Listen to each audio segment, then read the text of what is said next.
मोदी की चालाकियां और नालायकियां बेनकाब। न्यूयॉर्क टाइम्स ने मोदी का पोल खोल के रख दिया। मोदी की कोविड पॉलिसी नाकाम, भारतीय आवाम हुकूमत पर एतमाद खोने लगे। लद्दाख पर चीन के हाथों हजीमत के बाद मोदी की कोविड पॉलिसी भी नाकाम होने लगी। सख्त लॉकडाउन के बावजूद भारत में कोरोना केसेस और अमवात ज़्यादा हैं। पाकिस्तान में भारत के मुकाबले में केसेस कम हैं। लॉकडाउन ही नहीं, दीगर अवामिल भी अहम थे जिन्हें मोदी ने नज़रअंदाज किया। सवाल यह है कि क्या मोदी हुकूमत ने सख्त इक़दाम किए? भारत में शरह अमवात से लगता है ऐसा हुआ नहीं। भारत में 60% केसेस मुंबई, दिल्ली, अहमदाबाद, चेन्नई, पुणे से हैं। भारतीय मालियाती दारुलहुकूमत मुंबई, चेन्नई अपने बेशतर सेहत वसाइल गंवा बैठे हैं। मुंबई में सबसे ज़्यादा 20% कोरोना केसेस सामने आए हैं और भारत में कास्ट सिस्टम भी वाज़े हो गया है। साबित हो गया मोदी का भारत सिर्फ अमीरों के लिए है। छोटी जात वालों, अक़लियतों को कोरोना में बेआरो मददगार छोड़ दिया गया है और एलओसी और दीगर अवामिल पर तवज्जो भी इस अंदरूनी नाकामी को छुपाने के लिए थी। साथ इस हवाले से ये भी आपको बताएं कि DGISPR ने बारहा इसका जिक्र भी किया है। बात करेंगे ब्यूरो चीफ इस्लामाबाद साबिर शाकिर साहब हमारे साथ मौजूद हैं। तो साबिर साहब, अब तो ये न्यूयॉर्क टाइम्स ने भी कच्चा चट्टा खोल के रख दिया है कि भारत अपने अंदरूनी मामलात को छुपाने के लिए सरहदों पर छेड़छाड़ करता रहता है और इस बार तो बड़ा मामला है कोविड-19, उसको दबाने के लिए ये सब किया जा रहा है। पुराना वतीरा है जी इंडिया का और इंडियन पॉलिसी मेकर्स का कि वो हर चीज़ को एक ख़ास रंग देते हैं और ख़ास रंग क्या वो मुसलमानों पर डालते हैं। वहाँ की मिनॉरिटीज़ जो हैं, सिख हों, मुसलमान हों, ईसाई हों, उनको दबाने की कोशिश की जाती है। और इस वक्त भी 5 अगस्त पिछले साल जो 5 अगस्त का उन्होंने एक इक़दाम उठाया मकबूजा कश्मीर के बारे में, लद्दाख के बारे में, और उसको एक यकतरफा तौर पे ताकत के बलबूते पर, मेजॉरिटी के बलबूते पर उसको एक हड़प करने की कोशिश की कश्मीर को, तो उसका रिएक्शन आया और तकरीबन 11 महीने होने को हैं। अभी तक जो इंडिया है वो मकबूजा कश्मीर में लॉकडाउन और कर्फ्यू के बावजूद, तमाम तर जुल्म सितम के बावजूद सूरत हाल पे काबू नहीं पा सका, बल्कि सूरत हाल उसके हाथ से निकलती जा रही है। उसके बाद कोरोना आ गया और कोरोना में भी उसने इसको मजहबी रंग देने की कोशिश की और इसको भी डाइवर्ट किया मुसलमानों की तरफ के ये मुसलमानों की तरफ से आ रहा है। वहाँ पे जिस तरीके से मसाजिद में जाके तशद्दुद किया गया, मुसलमानों को अजान देने पे पाबंदी आयद कर दी गई और ख़वातीन को भी नहीं बख्शा गया, ख़वातीन पे तशद्दुद किया गया, बुज़ुर्गों पे तशद्दुद किया गया और फिर ये कहा गया कि ये कोरोना भी जो है वो मुसलमान आ रहे हैं। इसी दौरान आपने देखा होगा कि दिल्ली में मुस्लिम कुछ फसादात हुए और अमलाक जलाई गई, जिंदा जलाया गया 54 के करीब। उस वक्त की इतला है कि 54 मुसलमानों को इन्होंने शहीद कर दिया, जला दिया, कत्ल कर दिया और उसके बावजूद भी ये असल जो काम करने वाले हैं उस तरफ उनकी तवज्जो नहीं की। फिर यही वजह है कि जेनोसाइड वॉच की रिपोर्ट आप देख लें, वो अलार्मिंग है। वो बता चुकी है कि इस वक्त इंडिया जो है वो इंतहा पसंद हिंदुओं और दहशतगर्दों के कंट्रोल में है। मोदी उसका सरवना है, RSS, BJP की पॉलिसी, ये सारी की सारी एक फाशिस्ट की पॉलिसी है और उसके विजन को वो चाय वाला उसको बोला जा रहा है कि चाय वाले से क्या तवक्को की जा सकती है कि वो इतने बड़े मुल्क को चला सके और उसकी जो मेंटल अप्रोच है, वो ज़हनी इस्तेदाद है, उसकी क्या हो सकती है। वो उसी तरह ही सोचेगा जैसे वो चाय जब बेचता था तो तब उसकी सोच थी।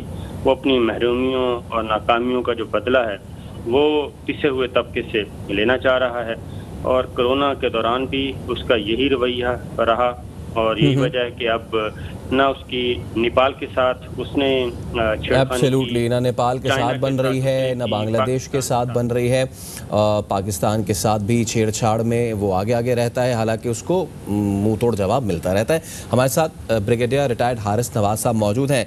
हारिस साहब, न्यूयॉर्क टाइम्स अब ये तमाम तर कच्चा चट्टा खोल रहा है कि चाहे वो नेपाल के बॉर्डर के साथ छेड़छाड़ हो, बांग्लादेश का ये लाना हो या कोई और भी सूरत हाल हो, ये और अभी रिसेंटली लद्दाख में चाइना के साथ, ये सारी चीज़ें दुनिया की आंखों में धूल झोंकने के लिए और अपने अवाम की आंखों में धूल झोंकने के लिए है कि इनका जो लॉकडाउन है वो फेल हो चुका है, इनकी जो सिस्टम है वो बैठ चुकी है। मुंबई जैसा शहर फेल कर रहा है, लेकिन दुनिया को उन्होंने तो कुछ और दिखाना है। देखिए, बात यह है कि इस वक्त इंटरनेशनल मीडिया ने तो समझ गया इसकी चालाकियाँ, इसकी जितनी सपाकी और जितना ये घटिया और ब्लैक की काला मुंह हो, सबको पता चल गया। अब ये खुद ब खुद फंस गया और दुनिया लॉकडाउन में लगी हुई थी, इसका काउंटडाउन शुरू हो गया। अब मेरे ख्याल में इंडिया के अवाम को भी पता चल गया है कि ये कितना इंडिया के अवाम को नुकसान पहुंचा रहा है, उनकी यूनियन को कितना नुकसान पहुंचा रहा है, और ये कवर अप स्टोरीज करने का चैंपियन है।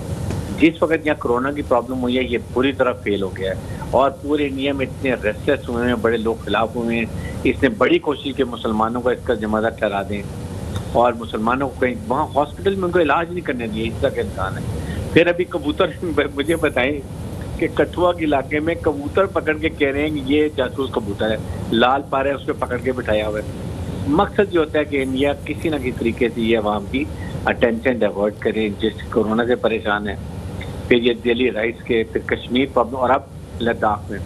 इनकी ये इतनी कमज़ोर, झूठे और डरपोक ये कौम है। आप ये देखेंगे किस तरीके से वहाँ चाइनीज़ ने 1 महीने से इनके 20 किलोमीटर एरिया पर कब्जा कर लिया, इनके पेट्रोल को अरेस्ट कर लिया, उनको धक्के देते हुए नजर आ रहे हैं। और ये फिर वो बैनर लगा रहे हैं, रिक्वेस्ट कर रहे हैं कि ये खुदा के लिए आप अपने इलाके में चले जाएं। और अपने यहाँ पर एक लफ्ज़ नहीं बोला नरेंद्र मोदी में, भीगी बिल्ली बना हुआ ये छुपता फिर रहा है, जो एक हिंदू मेंटालिटी है ऐसे एक्सट्रीमिस्ट की, ये छुपता फिर रहा है और ये नहीं कहता कि जी हमारे साथ वाकई अरेस्ट हो गए हैं, हम कुछ कर रहे हैं। ना चाइना के खिलाफ ने वो स्टेटमेंट दी है। इससे पता चले कि ये अपने से जो मजबूत हैं उनसे इनकी जान जाती है। और पाकिस्तान की भी फौज से इसलिए डरते हैं कि पाकिस्तान की फौज इनके सर पर डंडा मारती है। 27 फरवरी आपके सामने है। अब मसला सबसे बड़ा इनके लिए ये हो गया, कोरोना में फंस गए, उसके बाद अपने जो पोलिटिकल राइट्स में फंस गए हैं, इनके जो माइनॉरिटीज़ के। कश्मीर में अब 10 से 15 हज़ार बुरहान वानी नए पैदा हो गए, और वो जो जन्म लेके इनको मारे, कर्नल को मारा, मेजर को मारा, उधर चाइना को मारा, उधर नेपाल ने इनके खिलाफ खड़ा हो गया क्योंकि चाइना उसको सपोर्ट कर रहा है। और इतने खतरनाक अमेरिका की सपोर्ट की अमेरिका ने रियलाइज कर लिया है कि इंडिया पे इन्वेस्टमेंट करने का कोई फ़ायदा नहीं है। उन्होंने कहा कि शायद ये 370 रिवोक करेंगे तो चलो कश्मीर पे कब्जा कर लेंगे, उसके बाद जाके लद्दाख पे चले गए हैं। वहाँ पे भी इनका डिज़ाइन ये, इसने वहाँ पर 6 ट्रांसपोर्ट तैयारे जो बिग साइज़ के हैं, बहुत बड़े बड़े फौज और ट्रुप्स वहाँ उसने उतारे हैं, जिस पे चाइना वहाँ पर गया है क्योंकि ये सी पैक को नुकसान पहुँचाना चाहते हैं। सिल्क रूट वहाँ से बहुत नज़दीक है, सारे रेशम, ये चाइना ने वहाँ जाके इनको उससे दूर किया ताकि हमारा सी पैक सही तरीके से चल सके। ये प्रॉब्लम है जिसकी वजह से अब इंडिया के काउंटडाउन शुरू है इस हुकूमत का। नहायती सफाक हिंदू एक्सट्रीमिस्ट और गुजरात के मुसलमानों को घुसाई है, ये हिंदुत्व को लेकर चल रहा है, हिटलर का ये पैरोकार है। मेरे ख्याल में हम सबको पता है। इसलिए हुकूमत पाकिस्तान को बड़ा सख्त स्ट्रॉन्ग अभी सांस लेने की ज़रूरत है। अभी हमें वो अमन की बात हमने बहुत कर ली, ये अमन की ज़बान नहीं समझता। इसको नज़र आता है जब इसके सर पे को डंडा मारेंगे और फिर इसको समझ आएगी, और पाकिस्तान को अब इसका यही इलाज करना चाहिए।